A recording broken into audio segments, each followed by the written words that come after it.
कि 24 घंटे में जो काम हो सकता है उसके लिए 4 महीने का वक्त। सुकेश, दो चीजें, 2024 का चुनाव क्या वाकई यही एक सबसे बड़ा हडल है जो खड़गे साहब कह रहे हैं? और मैं कांग्रेस को छोड़ देती हूँ, मैं कह रही हूँ आरटीआई एक्टिविस्ट की बात, मैं कह रही हूँ सुप्रीम कोर्ट के लॉयर प्रशांत भूषण की बात, मैं कह रही हूँ एक और आरटीआई एक्टिविस्ट अंजलि भारद्वाज की बात। Is it related to election 2024?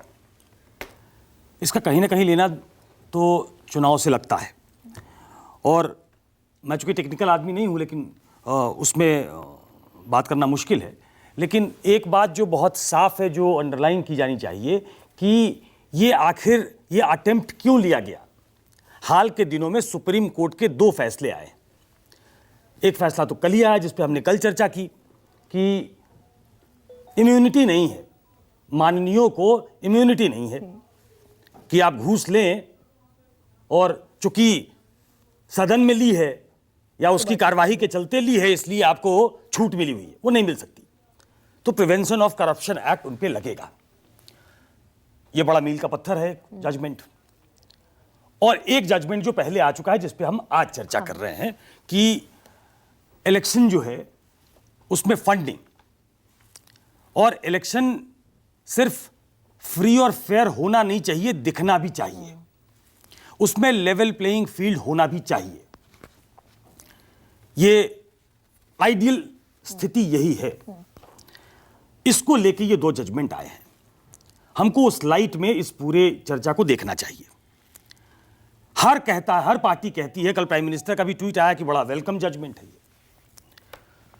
तो चाहे वो प्राइम मिनिस्टर हो, चाहे वो दूसरी पॉलिटिकल पार्टी हो, everybody should walk the talk कि आखिर ये कैसे होगा। सुप्रीम कोर्ट ने जो जजमेंट दिया था और उसका हवाला सर ने दिया,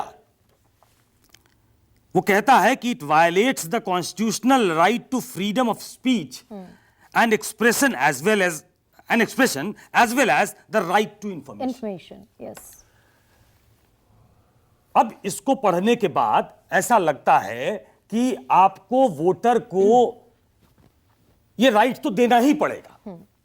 और अगर वोटर को ये राइट देना है और वही वोटर अपने राइट का इस्तेमाल 24 में करने जा रहा है, तो ये ओनस बनता है कि इसको 24 के चुनाव के पहले सामने रख दिया जाए, क्योंकि ये जजमेंट पहले आया है। ये ओनस किस पे बनता है?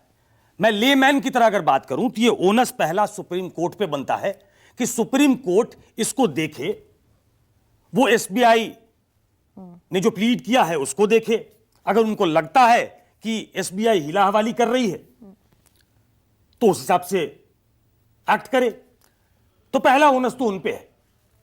दूसरा ओनस इलेक्शन कमीशन पे है, क्योंकि ये सब कुछ चुनावी चंदे पे डिपेंड करता है। तो इलेक्शन कमीशन सुओ मोटो इस पे कोई कार्रवाई करे। तीसरा ओनस बनता है गवर्नमेंट पे। गवर्नमेंट अगर चाहे, और एक पुराना फ्रेज है जिसका बहुत बार राजनीति के संदर्भ में इस्तेमाल होता है कि seizures wife should be above suspicion. अगर पॉलिटिकल लोगों पे, अगर सत्ता में बैठे लोगों पे कोई आरोप लग रहा है या शक की सुई उनकी तरफ है, तो उनको उस सस्पिशन को क्लियर करना उनकी जवाबदारी है। लेकिन सुकेश, मैं बात पूरी कर लूं, उसके बाद गरिमा आपकी सुन लेता हूं।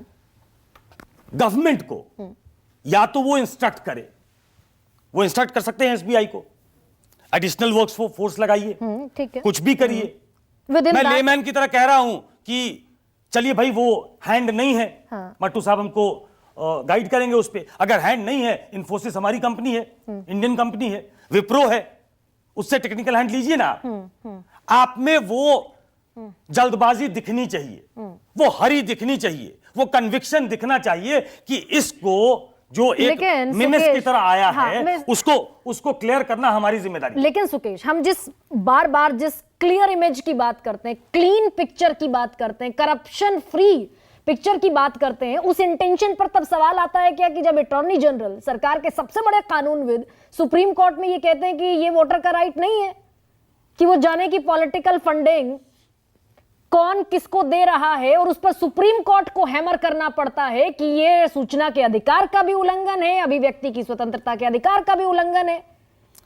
तो ये पॉलिटिकल विल जिसकी आप बात कर रहे हैं कि गवर्नमेंट पर ओनस है, इलेक्शन कमीशन पर ओनस है, इलेक्शन कमीशन बहुत सारे मामलों में अंडर सस्पिशन रहा, गवर्नमेंट अंडर सस्पिशन है।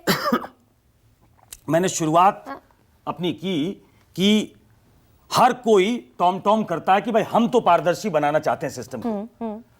कांग्रेस ने कहा हम राइट टू इंफॉर्मेशन लेके आए और हमारे सारे घोटाले जो सामने आए उसमें बहुत बड़ा रोल राइट टू इंफॉर्मेशन का था। हम तो सिस्टम को क्लीन करना चाहते हैं। यह सरकार कहती है कि हम तो पारदर्शी बनाना चाहते हैं सिस्टम को। तो मैं तो आइडियल सिचुएशन की बात करता हूं। अटॉर्नी जनरल ने क्या कहा उसको नहीं माना सुप्रीम कोर्ट ने। हाँ, तो सुप्रीम कोर्ट ने कह दिया कि नहीं आपको यह सामने रखना पड़ेगा। उसने एसबीआई को कहा कि आपको 13 मार्च तक अपने वेबसाइट पे यह डालना पड़ेगा ताकि जो वोटर का राइट है उसको हम रिस्पेक्ट कर सकें। लेकिन सुकेश, ये सुप्रीम कोर्ट का वर्डिक्ट जिसकी हम चर्चा कर रहे हैं, 15 फरवरी वाला वर्डिक्ट, ये भी 5 साल की सुनवाई के बाद आया। और जिस पिक्चर की आप बात कर रहे हैं, प्रोफेसर जगदीप बेहतर बताएंगे। Professor Jagdeep, landmark judgment supreme court के, और सुप्रीम कोर्ट को बार बार हैमर करना पड़ेगा, बार बार हथौड़ा चलाना पड़ेगा। 5 साल में यह तय होगा आफ्टर सो मेनी हियरिंग्स कि इलेक्टोरल बॉन्ड, जिस पर सुप्रीम कोर्ट ने आपत्ति जताई, आरबीआई ने आपत्ति जताई, इसके अलावा इलेक्शन कमीशन ने आपत्ति जताई, उस पर 5 साल तो ये वर्डिक्ट आने में लग गए। तो ये क्लियर पिक्चर जिसकी हम उम्मीद कर रहे हैं, ये तो फिर दूर की कौड़ी दिखती है क्या? देखिए, 15 फरवरी के जजमेंट के बाद कानूनी सिचुएशन तो बिल्कुल क्लियर हो गई है, उसमें अब कोई शंका नहीं है।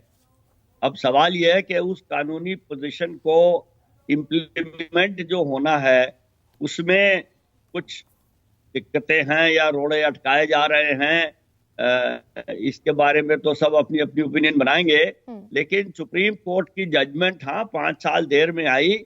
लेकिन मैं इस पे चर्चा पहले बहुत हो चुकी है कि देर आए दुरुस्त आए, और एक दूसरी बात है कि बहुत आते, दोनों बातें हैं, उनको आप कैसे भी समझ लीजिए। लेकिन जो मिस्टर अश्विनी तनेजा ने कहा है वो बहुत ही इंपॉर्टेंट बात है कि प्राइम मिनिस्टर रिलीफ फंड में वो 15 दिन के बाद पैसा चला जाना चाहिए। तो हर बॉन्ड का स्टेट बैंक को ये पता है कि 15 दिन में किस पार्टी ने उसको कैश किया, और अगर वो 15 दिन में कैश नहीं हुआ तो वो प्राइम मिनिस्टर रिलीफ फंड में चला गया। तो ये इन्होंने बड़ी अच्छी बात बताई है कि इसके लिए constant day to day monitoring की जरूरत है, और जरूरत थी रादर, अब तो उसकी बंद हो गई है। और क्योंकि डे टू डे मॉनिटरिंग हो रही थी और electoral bond prime minister relief fund में भी जा रहे थे, ये सूचना अवेलेबल है।